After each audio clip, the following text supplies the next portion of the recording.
passing out 4 years and then going through this bridges to, bridging to concept, we can do that. But even after 3 years, if you can tell us, perhaps we can introduce this. That's it. And similarly for polytechnics, we would be too happy.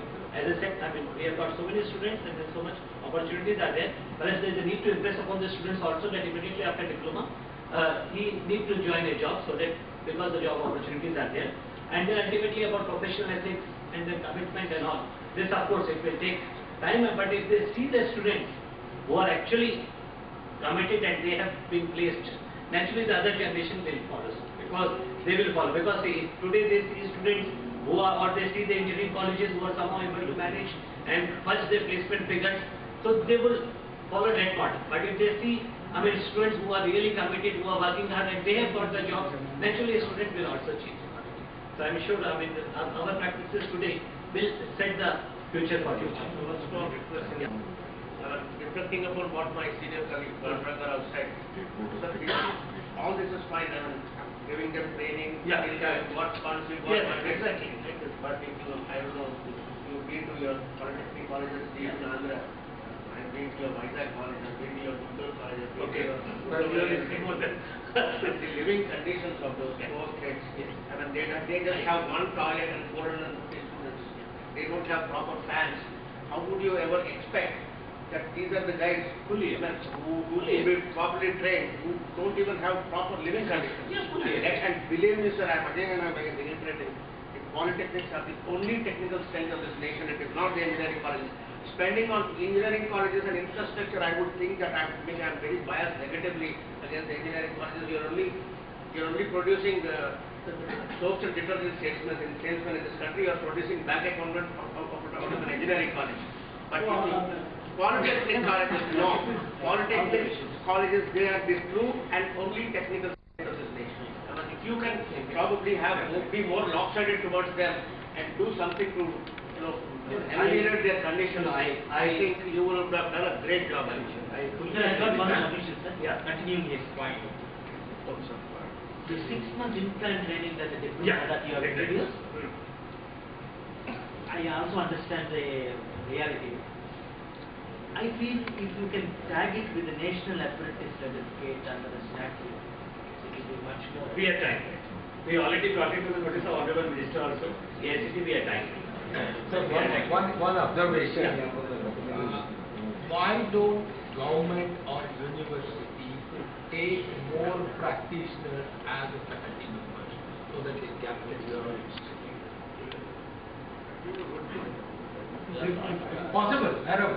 See, most of the practitioners may not be good teachers, but there are practitioners who can also teach very well. Especially the retired nurse. I think there is some kind of amendment in the rules because AICT requires a doctorate, but industry doesn't require doctorate. Then you have practical experience. Absolutely, that is what universities should do now. In fact, we have a petroleum and petroleum engineering and petrochemical engineering course that is being run by one retired professor from Andhra University. After retirement, he joined in my college. Okay, for 25,000 rupees per month, consultative, which is getting pension. And the remaining teachers are from CSIR labs. He is the faculty after retirement, same terms and conditions with me for food technology Caltech. And he has used his good connections with Delhi and got 1.1 crore rupees of food testing laboratory for consultation in that area. He's having practical experience. So likewise, there are some models available. But as you said, it's not generic. It is not general to every university. It's only happening at some particular university. I believe in that. Your point is a very good point. But after retirement, people are going to Hyderabad colleges, not rural colleges. They're not able to come to Anandapur or Kakinada because of their old age. They want to be well looked after about health and all that medical reasons. They are located at Hyderabad. Unfortunately, Hyderabad University is not taking the help of them. That is the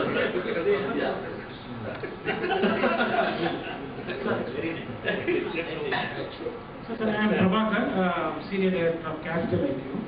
And we have been talking about only engineering courses. And what about MBA finance? So we hire MBA finance people. Is this part of your training? No, we have not included. We have just thought of that because we have about 131 colleges MBA. They are also not of a good strength.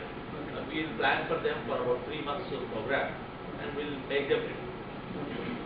So can I give my feedback about MBA finance now? Please give your feedback. Okay, Capital IQ hires more than 500 employees every year, and when we conduct written test, if 1,000 candidates write written test, 400 are selected for first round, and finally we select 2%, maybe 20 people out of 1,000. So these are the statistics. So what we see is we expect candidates to understand accounting, practical accounting. Because MBA finance people are mostly from science background or engineering background. So these days, a lot of MBA finance people are coming from non-commerce background. So their accounting skills are very weak. So even though they are MBA finance, they don't have proper accounting skills. So we cannot hire them. The second thing is about company law and corporate management and corporate governance. So they also need to understand that. They don't know how these companies are run and corporate governance practices and all.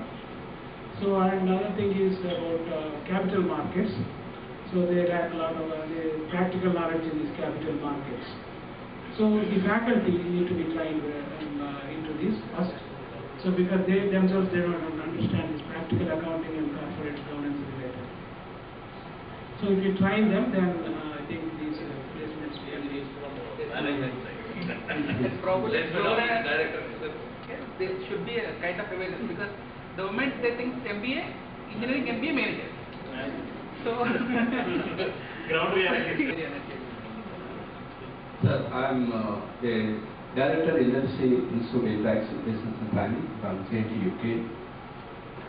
There do you actually every 3 years we are updating, we are revising our syllabus for engineering, for MBA and other programs. Pharmacy. So if you are giving your requirements and it is for us to include your requirement in our curriculum, then it is helping the students and helping the industry. Within 2 months or 3 months we are going to organize one board of studies meeting for all engineering, MBA and other pharmacy courses for all our students from Srikakulam to Ongole for the 8 district students. So kindly provide your requirements and we will see that all your requirements will be included in our curriculum. So I request you all to provide your requirements. Thank you. If you provide us a Like I have given my card. bc_jpk.edu.in. I come from a company called Apps Associates. I was a recruitment manager there. This company actually started by ex-workers about 10 years back. As part of the campus, what we do is, we believe in getting the best student from any college, not going to the best college. For 2013, we already done with the placement. We visited about close to 60 colleges with the concept of what you call host and guest. It's like, a particular place, we find a guest, which can host about 8 to 9 colleges, and we take all the best students from each college. It's not like accommodating all the students from a college, the best 30 to 40 people from particular college. We already recruited about close to 125 people for 2013 with a package of 3.2 lakhs per annum. And we are planning to do second phase sometime in April. It's not yet done. We are kind of thinking it. What exactly we look for is, apart from the technical and all these things, we look for the commitment. Let's say if I'm kind of coming to JNTU Kakinada campus based on the kind of global and unit coaching and all these things, what I expect is, what we expect is, the college or whatever the medium platform is, they should give the minimum commitment that people who are placed will definitely join us. They're staying with the company, it's a different thing. Like as Sir said, the company had a retention part. Like what we expect is, the college or the other person can take that guarantee that okay, given a chance, these guys will definitely join the company. And actually that will help us to, next time when we want to visit the college, that actually track data helps us. Let's say about like out of 10 people from particular college, the guys are not joining or doing further studies. It's not something which will happen, not a benefit for any of us. That's about our company where I'm coming from. And every year like we recruit close to about some 150 people. It's about some freshers. We take about BTech and MCA people. And next year planning to increase our package as well. So that like you can get entry to the best colleges as well. I mean like till now like whatever we are getting into is like we are getting the third and fourth slot. So next year it's planning to increase the package so you can get the best slot as well. Thank you. You don't do the director of practice science students. But what happens, all of them are engineers, unless they go to the regional engineering colleges, where they are certified engineers, they are not taken as the best people. Now, why don't you make it a part of the curriculum? As today I teach safety as a extra curriculum. But why don't you make it a part of it as a curriculum, and then that gets certified? Now any engineer can become. But then when you come to actually appointing in the statutory regulations, which is a part of it, we have to do it mandatory. I think my colleagues will agree. So it is becoming very difficult against we have to be with the mandatory of such. We don't make a part of something make it so that it is certified as we can employ them statutorily people who are suitable for this. And the government agrees yes, this definition. This is not being done by any university. They teach engineering, they don't teach safety. It's a simple thing, absolutely common sense. They don't teach it. So it's you'll be doing a yeoman service to the industry and get them out of this any kind of filing a suit by the director of practice. And in fact, we have started this year MS I can give you a lot of input. Occupational safety, Yes. all the students are from different kinds of medicine, paramedical courses. That is what Thank you. You will take I will send you a mail on that. 1 minute. Please. I'm Ajay Chandra. I look after the assessments business and also look after the industry interface. On behalf of JNTU Kakinada and ELAS GEMS team, Globarina team, I thank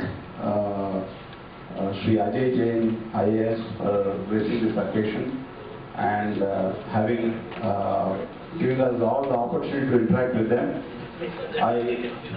Thank you, sir. I would also thank the Honorable Vice Chancellor for kindly coming over here and interacting with all of us. And the Director of University Industry Interface, Professor Apparao Garu, we are thankful to you, sir, for your presence here. And I also immensely thank each and every delegate from the industry for such an active participation. We have also worked for the time, and we will have the opportunity to interact with Ajay Jain sir and Vice Chancellor sir over the dinner also. And I would now request Honorable Vice Chancellor to hand over a memento to IAS officers.